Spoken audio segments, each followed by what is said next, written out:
Buenas tardes, mis hermanos. Dios les bendiga a todos. Dios les guarde. Comienzo por ofrecer disculpas a aquellos que de una forma u otra no les ha llegado la reflexión que semanalmente estamos enviando. Ha habido algunos problemas en cuanto a algunas cosas allí que no manejo del todo y por eso a unos quizás le llegan, a otros no. Pero estamos tratando de que eso se solucione. Pero en esta tarde quiero que hablemos ustedes y yo a través de este medio, de distintos lugares donde ustedes se encuentran, de un pasaje de la Biblia que estoy seguro la gran mayoría de ustedes ha leído, tiene su propia opinión porque se ha hecho del conocimiento general, ¿verdad? Estamos hablando del capítulo de Primera de Samuel, versículo 17, en el cual conseguimos aquella bella historia donde un muchacho llamado David enfrenta a un gigante llamado Goliat. Por eso mi reflexión tiene este título, Gigantes. Y en contraposición a eso, vamos a hablar un poquito sobre lo que sería la autoestima en este caso, que en este caso privó en la vida de David. No tenía para nada esta idea, este concepto, pero fue algo que fue muy grato en la vida de este hombre. Y hablando de autoestima, he conseguido por allí un comentario que dice que la autoestima es la valoración, percepción y juicio que una persona tiene de sí misma. Incluye el autoconcepto, la autoaceptación y el amor propio. Es fundamental para el bienestar emocional, la toma de decisiones, las relaciones saludables y la resiliencia ante los desafíos de la vida. Es así. Y en contraposición a la autoestima existe un concepto también muy moderno en esta época que lo hemos denominado, se ha denominado el bullying en medio de tantas cosas. Y yo esto se los envío a ustedes con apenas una breve percepción de ello, esperando que los que lo oyen puedan hacer uso del mismo y desarrollarlo quizás de una manera mayor. Pero cuando hablamos de gigante, estamos pensando en una persona de una gran estatura o una situación muy alta, muy grande que la tenemos delante de nosotros, ante la cual nos vemos quizás sin ninguna posibilidad de vencer. Porque gigantes se ven cuando uno se cree pequeño. Ahí está. Es así, cuando usted se ve muy pequeño, allí piensa que las cosas están por arroparte, que te van a ganar. Gigantes se ven cuando uno no le ve solución a las cosas. Tremendo conflicto, no sé qué hacer. Tenemos una situación en el país que mucha gente optó por irse buscando soluciones fuera, otros se quitaron la vida y los que decidimos quedarnos aquí estamos luchando contra ese gigante tan grande que viene siendo el alto costo de la vida, los costos de la salud, en fin, tantas cosas, agarrados de Dios para que situaciones como esta no toquen a nuestra puerta, porque por lo general se viene dando así. Gigante se ve cuando en verdad el problema es así de grande. Cuando se tienen estas circunstancias, un informe médico, tenemos allí, estás en esta condición, necesitas esta cantidad de recursos para poder hacerte una operación. Aquello es inmenso, me imagino el trauma que se genera en una familia cuando aquella cosa se da y usted no sabe qué hacer. Hay que doblar rodillas ante un momento así. Por eso me consigo este pasaje en la Biblia que espero en la breve explicación que le voy a dar sea algo que para usted sea de bendición. Hay un hombre que se genera allí, un hombre llamado Goliat. El Goliat de aquella época medía 2 metros 85 centímetros. Imagínense el triple del tamaño de mucha gente. Un jugador de la NBA, de los de básquet, 2 metros, 2 y 5. Este medía 2,85. Imagínense el tamaño. La armadura que cargaba consigo pesaba 69 kilos. Estoy hablando de estos estudios que se hicieron posteriormente y nos dan esta información. La punta de la lanza con la que él atacaba a sus enemigos estaba en el orden de los 8 kilos. Por eso se da una explicación de este hombre como un recurso que los filisteos tenían al ir a una batalla y solamente con él pelear. Ya era bastante ventaja en medio de todo. Conseguimos por allí a un Sansón de la parte nuestra, no tenía esas dimensiones, tenía la bendición de Dios que le permitía, entre otras cosas, ganar en medio de todas las cosas. El Goliat de ayer, yo lo he visto de esta manera, a lo mejor usted tendrá otra opinión, es la crisis, el hambre y la salud de hoy. Aquellas situaciones que se nos presentan, ¿verdad? En aquella ocasión se juntaron los ejércitos en la región llamado Soco. Lea el capítulo completo. Allí estaban, se pusieron en orden de batalla uno frente al otro quizás. Y este hombre, como un paladín, se levantaba todos los días, en la mañana, en la tarde, y los retaba: ¿dónde están ustedes? ¿Dónde está el Dios de Israel? Y comenzaba como a avergonzarlos, como muchas veces el enemigo hoy lo hace con nosotros. Tú eres cristiano, ¿para qué te sirve? Mira esto, ¿dónde está tu fe? El diablo siempre va a querer avergonzarnos. Aquel paladín, ¿se acuerda el versículo 4? Lo hacía todos los días, ¿verdad? Era bien dotado de armas. No le digo que el armamento que tenía pesaba 69 kilos, la pura punta de su lanza pesaba 8 kilos. Esto hacía que causara un impacto de tal manera en el resto de los soldados que quedaban asustados. ¿Quién lo va a enfrentar? ¿Quién le va a ganar? ¿De qué manera? No hay forma. Lanzarse allí al reto de aquel hombre era morir en el intento. Y la situación era que los filisteos habían dicho: si ustedes nos ganan a nosotros, nosotros seremos sus esclavos. Pero si le ganamos nosotros a ustedes, ustedes serán nuestros esclavos. Nadie quería tener sobre sus hombros aquella responsabilidad. Miren, lo que actualmente nos impresiona quizás de muchas cosas, cuando el diablo de una manera muy astuta nos presenta conflictos y soluciones que vemos todos los días. Y aquello se daba y durante 40 días era aquel acoso, aquel asedio que estaba allí, que no hallaban qué hacer. El rey Saúl no tenía la salida y los filisteos allí acosando y acosando cada vez más. Estaba en esa situación que la gente que estaba cerca, que formaba parte del ejército de Israel, entre ellos Isaí, que era el papá de varios de sus hijos, que estaban allí en ese grupo que estaban esperando una batalla, le mandaba recursos, le mandaba alimentos a sus hijos, y en esta ocasión usa a un hijo que tiene natural llamado David, cuyo nombre, y David significa amado, eso, entre otras cosas. Le decía: vaya allá donde están los muchachos y me lleve esta comida. Y justo en un momento como eso, aquel muchacho, porque era un muchacho, ¿verdad?, apenas se ocupaba de atender las pocas ovejas que Isaí tenía, las cuidaba. Y allí se había hecho valiente, quizás de una forma anónima, nadie sabía que había enfrentado leones, que había enfrentado distintos peligros y les había ganado. Y él cuidaba de su rebaño. En una de esas ocasiones que le llevó comida a sus hermanos, de acuerdo al versículo 13 y 14, se consigue con que aquel hombre está vociferando en medio de todos: ¿dónde están ustedes? Y comienza a retarlos allí.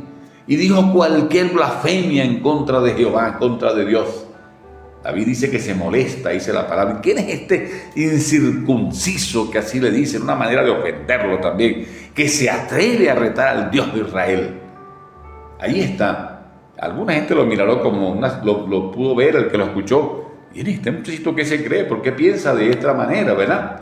Porque él cumplía un encargo de su padre, llevar provisiones allá al campo donde estaban sus hermanos. Y la Biblia dice que era un valiente, que cuidaba bien del rebaño, de acuerdo al versículo 34 y 35.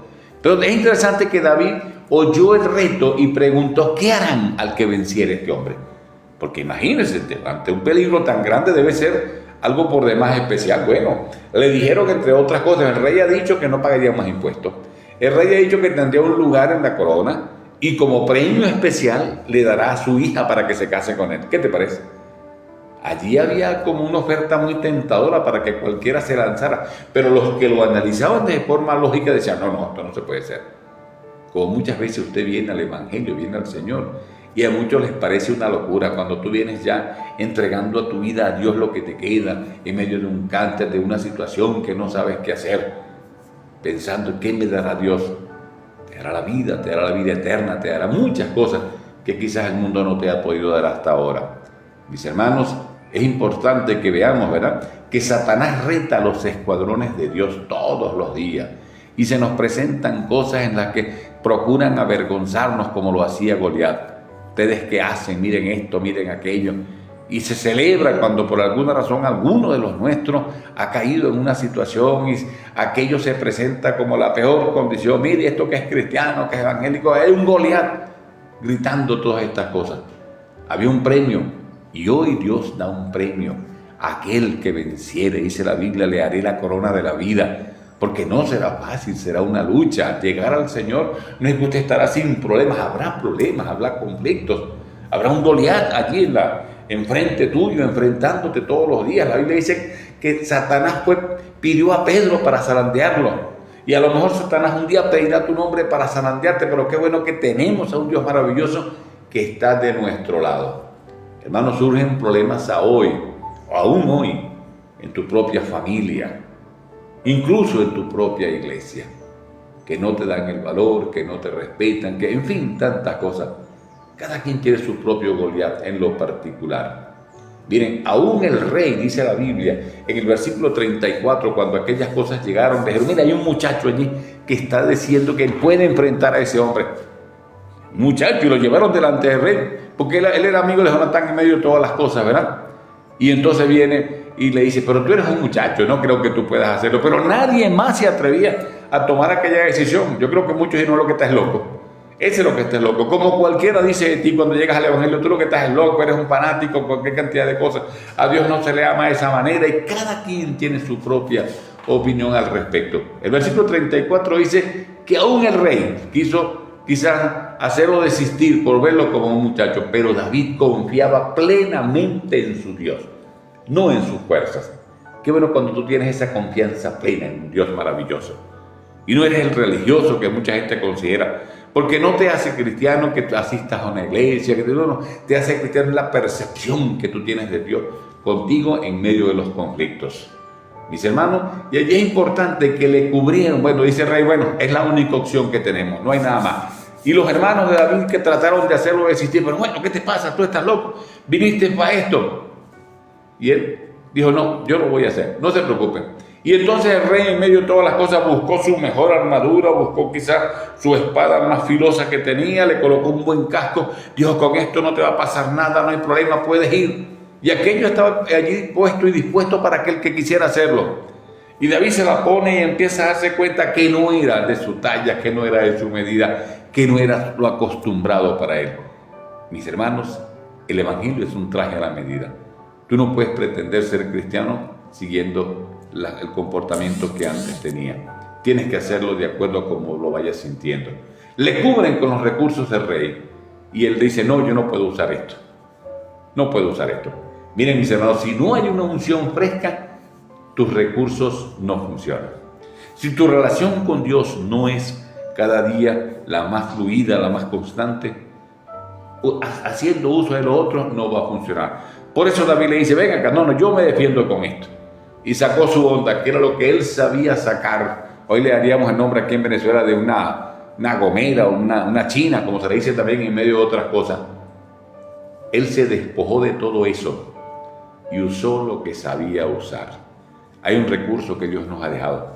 Podemos usar la oración, podemos usar el ayuno, podemos usar la vigilia. Esos son recursos dentro de la vida espiritual. Hagamos uso de eso y enfrentaremos los conflictos que sean, ¿verdad? Él enfrentó eso con valor y aún pensando que aquel gigante tenía un escudero que podía en algún momento también atacarlo. La Biblia dice que no tomó uno, tomó varias piedras y las metió en su mochila.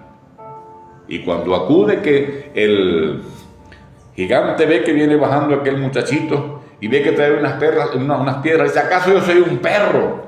Y la Biblia dice que lo maldijo por sus dioses. Voy a hacer de ti esto. Prácticamente que él profetizó cómo lo haría. Estaba dando su propia palabra en contra de él. Aún antes de la batalla, ya él había dado su derrota. David proclamó la victoria antes de todo. Y le dice, yo no vengo porque me la sé toda, porque me voy a ganar el premio que el rey ofrezca. No, yo vengo en el nombre de Jehová ante todo. El versículo 45, la palabra de Dios señala que él proclamó la victoria, ya lo tenía. Y la fe nos lleva a declarar lo que no es como si fuera. Eso es lo que está allí. No le había lanzado la primera piedra, pero David ya sabía que el Señor se lo había dado. Y él aún exclamó, ¿cómo lo haría? Cortaré tu cabeza y la daré a las... Y allí está la palabra dada. Yo creo que aquello fue algo que todo el mundo procuraba estar allí, en la posición que todo el mundo llama ahora VIP. Querían ver cómo iba a pasar. Nadie quería para pasar el canal, por llamarlo de alguna manera hoy. Querían escuchar, ver cómo terminaba aquella situación de aquel muchacho que estaba enfrentando a aquel gigante. Yo creo que los hermanos de él dirían, ay, este es loco, ¿cómo es posible? Nos metió en tremendo conflicto. ¿Qué iba a decir la gente? Porque la gente piensa así. Pero ¿sabe una cosa? Dios concede la victoria, ¿verdad? A la fe. Es importante que lo tengamos así. Con lo que parece insignificante, sabemos de historia de mucha gente que sin tener las posibilidades han llegado a avanzar a grandes posiciones porque Dios bendice esa condición. Y Él derrotó. Y al derrotar al gigante, la iglesia que le corta la cabeza y se la muestra al pueblo. Y aquello devolvió al pueblo el valor, al punto tal que ya se lanzan al ruedo y ya los que estaban con Goliat salen huyendo y estos los persiguen. Cuando tú tienes una victoria en Cristo, devuelves la fe y la confianza en medio de todos los demás. David le cortó la cabeza, cortó el problema y proclamó bendición. Corta las cosas desde allí. Declara por fe que Dios te dará la victoria y eso llevará a que tengas por lo demás cada día mayores beneficios. Mis hermanos, el Señor es nuestro gigante. Jeremías capítulo 20, versículo 11 dice: mas Jehová está conmigo como poderoso gigante. Por tanto, Por tanto, los que me persiguen tropezarán y no prevalecerán, y serán avergonzados en gran manera, porque no prosperarán. Tendrán perpetua confusión que jamás será olvidada. Qué bueno que tenemos a un Dios maravilloso que está de la parte nuestra, que podemos entender de parte de Él. Aquel paladín que era un caballero que en la guerra se distingue por sus hazañas, defensor, aquel hombre cae derrotado ante un muchacho que solo tenía su fe en el Señor. Él lanzó palabras de oprobio, de afrenta, de injuria, como mucha gente lo ha hecho en contra de la fe en el Señor. David significa amado. Aquel hombre que, conforme la dice la Biblia, que su corazón era conforme al corazón de Dios. Ahí podemos tener a un David haciendo el trabajo que Dios quería. Y lo que yo les decía, hoy hay algo que se llama bullying, que está en contra de la autoestima, ¿verdad? El bullying destruye la autoestima al hacer que la victoria, ¿verdad?, internalice las agresiones por recibir ataques constantes que provocan una percepción negativa de uno mismo, sentimiento de inferioridad, inseguridad, ansiedad y aislamiento, lo que impide un desarrollo social y emocional. Esto es un término muy moderno, muy de ahora. Bullying se llama. En mi época de muchachos no se llamaba así, tienen otro nombre. Pero hay gente que te va a decir que esto, que tú no sirves, y constantemente te estarán diciendo cosas que quizás a ti no quieres oír y que te tienen quizás estancado. David no se dejó vencer de eso. David le creyó a Dios. Tus hermanos intentaron limitarlo. El mismo rey pudo aconsejarlo. No, yo le creo a Dios. He iniciado algunas cosas y he visto la victoria del Señor. No me considero un David en medio de todo esto. Pero sí en las pequeñas batallas, Dios nos ha dado la victoria. Que el bullying no sea para ti eso que significa que te vayan a crear una situación negativa, ¿verdad?, de ti mismo, sino que tú le puedas tener tu confianza plena en el Señor y saber que Dios no te va a dejar en medio de todas las cosas. Porque es increíble, ¿verdad?, que es algo que está en contra de lo que tú mismo piensas. ¿Será que puedo? A lo mejor no se da. ¿Estaré haciendo lo correcto? En fin, tantas cosas que en ese sentido quiero que todos lo analicemos de esa manera, mis hermanos. Contra la autoestima, contra el bullying, que va contra tu autoestima, agárrate de Jehová. Yo creo que el Señor no te va a dejar nunca, ¿verdad? Allí tenemos la promesa, lo hemos visto en la palabra. Cuando algo trata de destruirnos, cuanto pareciera que no es razón, Dios nos va a dar siempre la victoria. Gracias, Señor, por esta palabra, que espero sea de bendición para aquellos que me están escuchando y que a lo mejor están enfrentando un conflicto grande en medio de su familia, en sus finanzas, en su salud. Ayúdanos a agarrarte de ti. Así como un David venció a un Goliat, yo puedo vencer a una condición económica, de salud, en cualquiera que sea. Ayúdame a vencer en el nombre de Jesús. Que no quedemos avergonzados, que veamos tu bendición. Bendigo a cada uno de los que me escuchan en el nombre de Cristo. Amén. Me gustaría escuchar tu opinión, mis hermanos, de esto. Es posible que en el pasado yo les haya hablado también de esto, pero sentí de Dios enviarlo hoy. Mándame tu mensaje 0412-726-9831. Por medio de WhatsApp me escribe o a mi correo gendetcarlo@gmail.com. Que Dios me los bendiga, que Dios me los guarde.